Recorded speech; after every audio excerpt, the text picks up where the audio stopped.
Bonjour à toutes et tous, comme promis une petite vidéo sur le test kinésiologique. Donc le test kinésiologique, c'est un test utilisé comme son nom l'indique par les kinésiologues et qui utilise les réponses fournies par le corps pour obtenir des informations sans passer par le mental et en passant essentiellement par notre ressenti. C'est un test qui est accessible absolument à tout le monde, c'est-à-dire qui se base sur le fonctionnement électrique du corps et donc on est tous et toutes on fonctionne tous et toutes de cette façon-là. Et donc voilà, ce test se base là-dessus et je vais vous montrer aujourd'hui comment moi je l'utilise. Donc l'idée c'est de ne pas poser la question au mental et à des informations qu'on a déjà, mais vraiment d'obtenir des informations qui vont entre guillemets court-circuiter le mental et venir par le corps. Alors, quels sont les prérequis pour ce test? La première chose, c'est être suffisamment bien émotionnellement et physiquement. Si on est en vrac émotionnellement, si physiquement on est déshydraté, donc très très important l'hydratation, si physiquement on s'est fait mal à une des deux mains par exemple, hein, vous verrez qu'on utilise, enfin ce que je vais vous montrer aujourd'hui en tout cas utilise les mains pour faire ce test, les conditions ne sont pas super favorables à obtenir des réponses fiables. De la même manière, il est super important d'être concentré et vraiment présent à ce qu'on fait, c'est-à-dire soigner surtout au début l'environnement dans lequel on se trouve pour utiliser et faire ce test. Alors, donc je vous ai expliqué, je pense, non pas encore. Donc en fait l'idée, donc c'est qu'on a un système électrique au niveau du corps, au même titre qu'un système énergétique, et le système électrique sera en équilibre si les conditions sont suffisamment favorables. Et ce qu'on va tester avec le test kinésiologique, c'est la mesure dans laquelle notre champ énergétique et électrique est renforcé ou affaibli avec certaines informations, avec certains éléments. Donc ça, c'est vraiment la base, c'est-à-dire que c'est un test qui n'a rien de spirituel, rien de magique, rien de mystique, c'est vraiment quelque chose de purement physique, physiologique. Donc je pense que c'est important de préciser ça. Alors, quand on va chez le ou la kinésiologue, qu'est-ce qui se passe?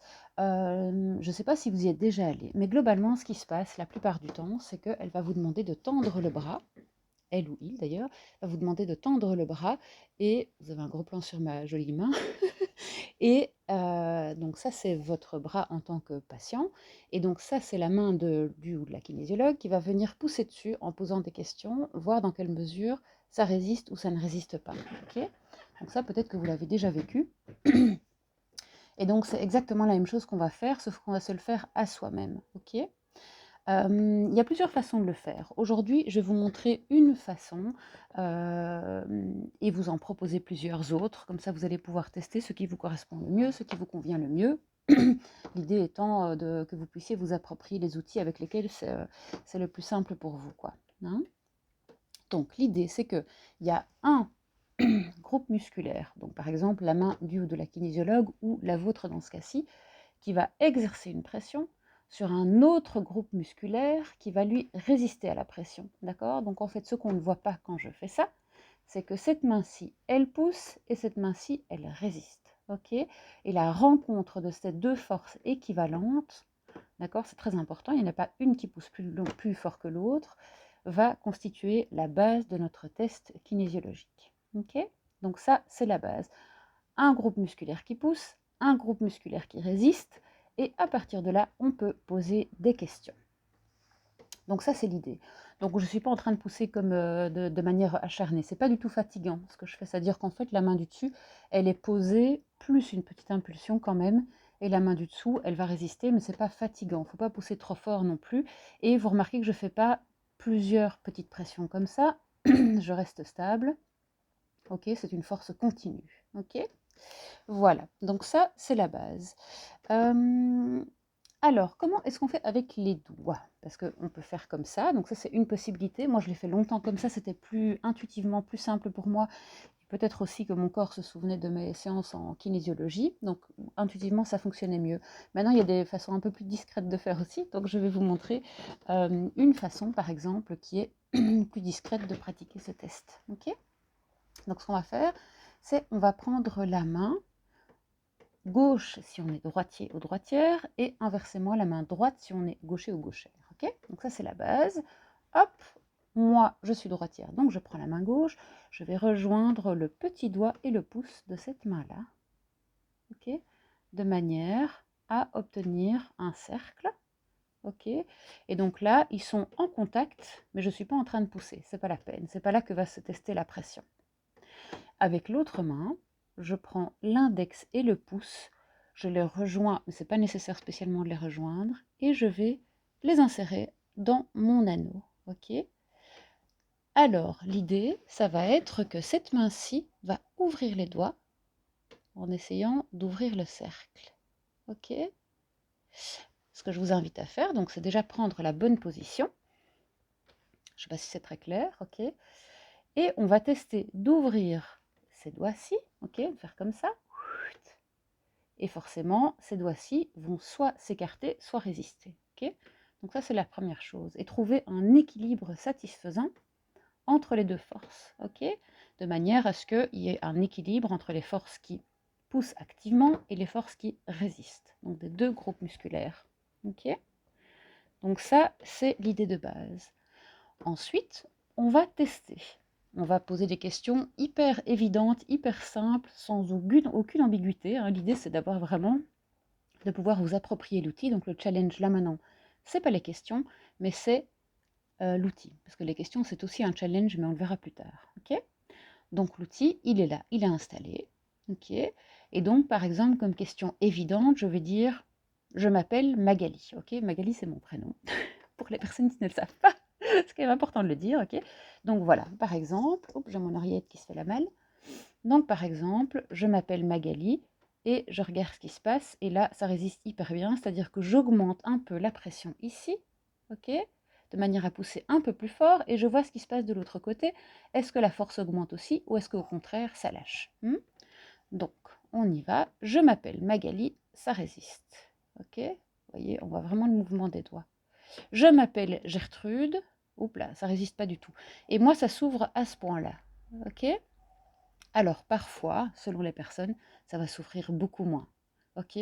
Parfois, ça va s'ouvrir beaucoup plus. Ok? Et puis parfois, ça ne va pas réagir pour des raisons que j'évoquerai un petit peu plus tard dans la vidéo. Ok? Donc ça, c'est un petit peu l'idée. Je m'appelle Magali, et puis une question où vous êtes sûr d'avoir un nom. Donc moi, j'ai dit je m'appelle Gertrude, mais il faut être sûr, par exemple, que ce ne soit pas un de vos prénoms, un des autres prénoms qui se trouve, par exemple, sur votre document d'identité. Hein.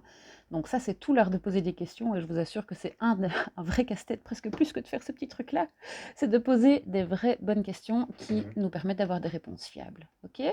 Donc je m'appelle Magali, ça fait ça. Je m'appelle Cunégonde, voilà, ou Gertrude, c'est pareil. Donc ça répond par la négative. Donc ça, en fait, c'est la base. Hein. Donc vous voyez, c'est vraiment pas compliqué. Ce qui est vraiment challengeant là-dedans, c'est d'une part d'être suffisamment centré soi-même, bien dans nos baskets, émotionnellement stable, physiquement bien hydraté, pas de problème, être vraiment présent ou présente et concentré par rapport à ce qu'on est en train de faire, et puis poser les bonnes questions. Hein.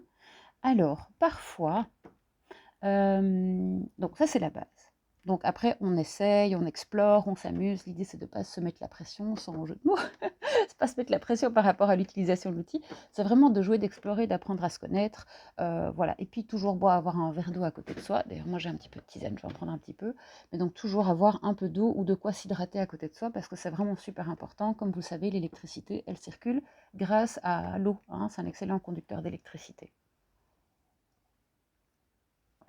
Santé. Voilà, donc ça, c'est la première phase. Alors, ce que je vous conseille quand vous posez des questions, c'est toujours tester quel est votre oui, quel est votre non. C'est-à-dire que là, maintenant, le oui, il résiste et le non, il ne résiste pas. Ok ? Parfois, ça pourrait être l'inverse, pour des raisons que j'ignore et que je ne m'explique pas, mais c'est quelque chose qu'on rencontre assez souvent dans l'utilisation de ces tests, c'est-à-dire que parfois, le oui et le non sont inversés.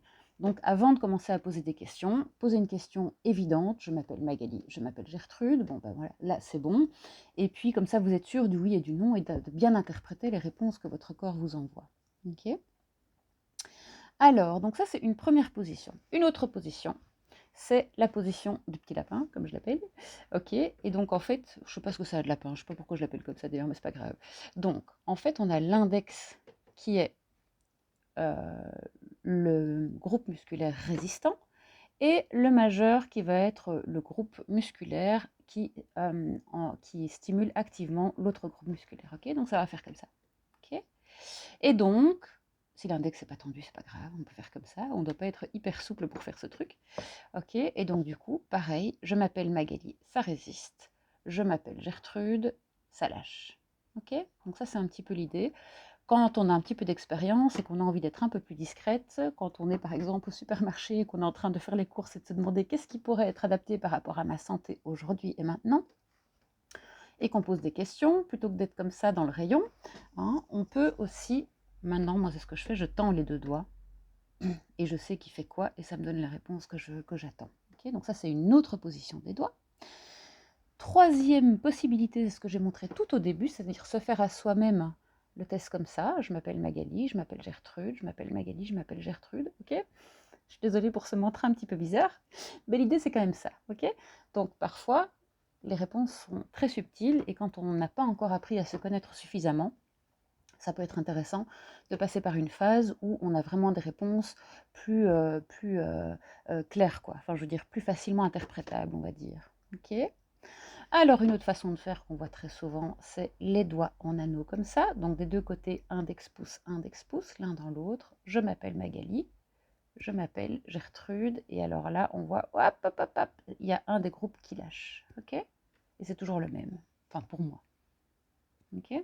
Donc ça, c'est une autre façon de faire. Et une dernière façon de faire, c'est utiliser votre corps comme pendule. Et donc ça, c'est encore autre chose, mais à tester, j'ai envie de dire intuitivement. Vous voyez, c'est vraiment l'idée, c'est vraiment de jouer, de vous exercer, de voir un peu ce qui vous correspond le mieux, et de se mettre debout, bien centré, bien ancré. Donc on peut se mettre d'abord debout sur les talons, et puis faire passer le poids sur l'avant des pieds, revenir sur les talons, revenir sur l'avant et trouver la posture au milieu. Et à partir de là, on peut demander quelle est ma réponse oui, et donc parfois on va voir le corps qui part vers l'avant, la réponse non, le corps qui va vers l'arrière, ou l'inverse, d'accord, ou alors le corps va faire un autre mouvement, et donc ça c'est vraiment, comment dire, laisser les choses aller spontanément. Voilà. Donc ça c'est pour les différentes façons d'utiliser notre corps pour obtenir des réponses sur le plan kinésiologique. Alors, l'art de poser des questions. Donc ça, je vous en ai un tout petit peu parlé tout à l'heure. Tout d'abord, ce qui est super important, c'est de soigner la formulation des questions. D'accord? Les questions doivent être hyper simples, alors particulièrement au début quand vous vous appropriez l'outil, donc ça c'est normal, mais même plus tard, c'est-à-dire même quand vous allez chercher des choses beaucoup plus complexes, c'est vraiment important que les réponses soient hyper simples et qu'il n'y ait qu'une seule question dans chaque question. Okay, c'est-à-dire que parfois, on peut avoir l'impression qu'il y a une seule question, mais par exemple, si je dis ce dessert est-il bon pour ma fille? Oui ou non? Bon, on va avoir une réponse, ou on va avoir une réponse peut-être confuse, parce qu'en fait, cette question, on peut l'interpréter de plusieurs façons. On peut se dire, est-ce que ce dessert est bon de goût pour ma fille? Est-ce que ça va lui plaire?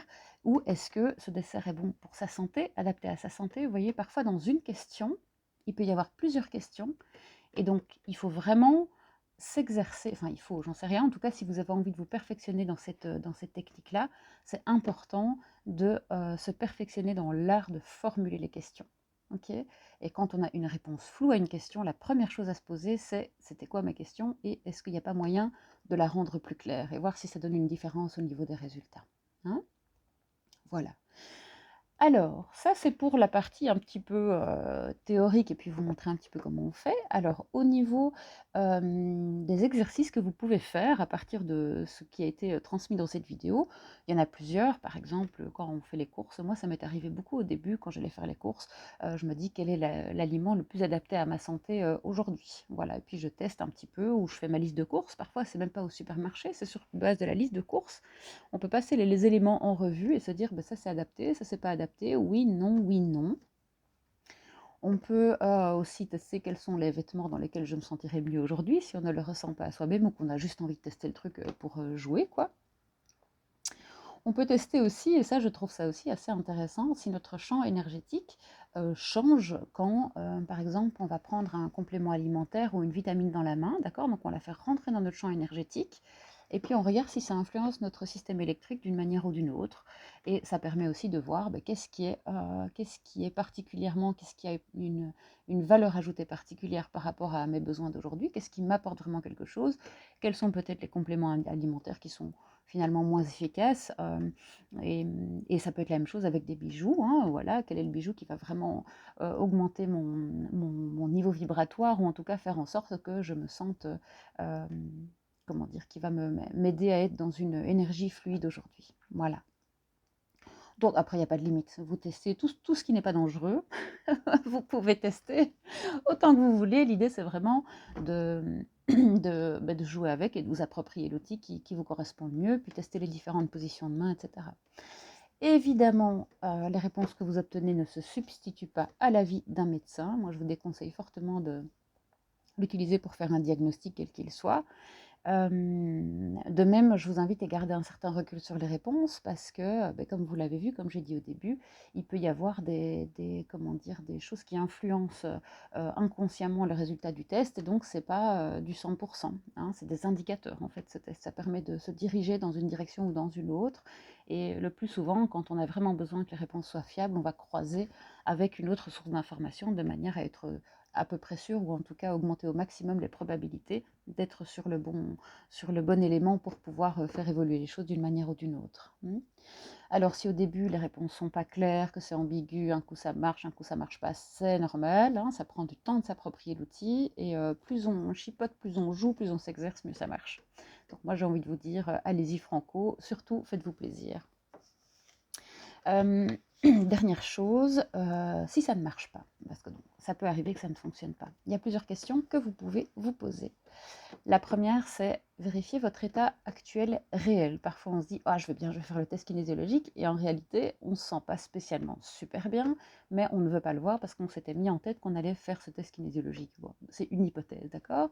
Mais donc, l'idée, c'est de voir réellement comment je vais, au niveau émotionnel, comment je suis, au niveau présence et concentration, comment je suis, au niveau de mon environnement, comment je suis, hein, et prendre un grand verre d'eau. Donc ça, c'est la première chose.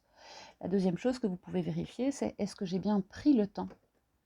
Est-ce que j'ai pas voulu aller plus vite que la musique? Est-ce que j'ai pas bâclé le truc? Est-ce que je suis pas allée trop vite parce que je voulais absolument, par curiosité, par enthousiasme, quelle que soit la raison, hein.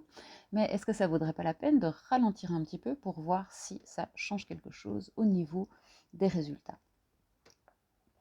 Alors, vérifiez aussi si on est bien ouvert ou ouverte à toutes les réponses possibles. Parfois, il y a certaines réponses, c'est pour ça aussi que je dis en termes de diagnostic médical, il faut vraiment... Moi, je déconseille vraiment de jouer avec le test kinésiologique, d'accord. Mais pour que ça puisse vraiment fonctionner, il faut que la réponse oui, comme la réponse non, nous soit recevable totalement. Ok. Donc pouvoir se dire, quelle que soit la réponse qui arrive, je peux l'accueillir. Sinon, vous allez inconsciemment, et votre corps va vous orienter aussi inconsciemment vers une réponse plutôt que vers une autre.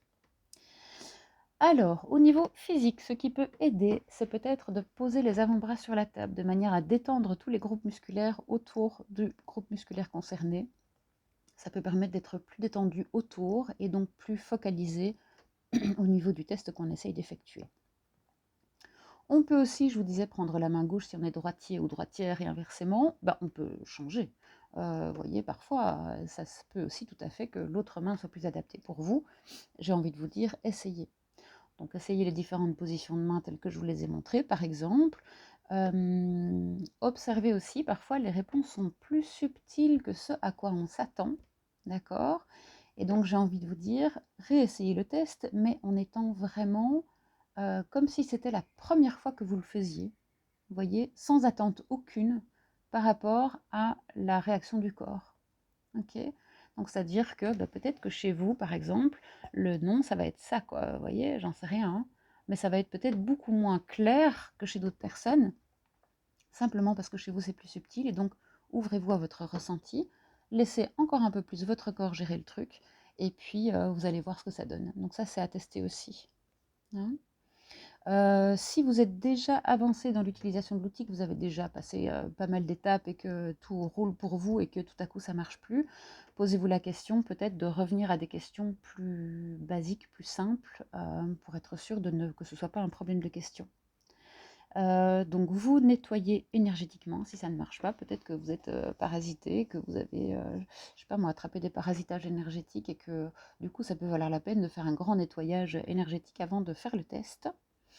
Alors, peut-être aussi qu'il y a des croyances limitantes qui vous empêchent d'accéder à l'information.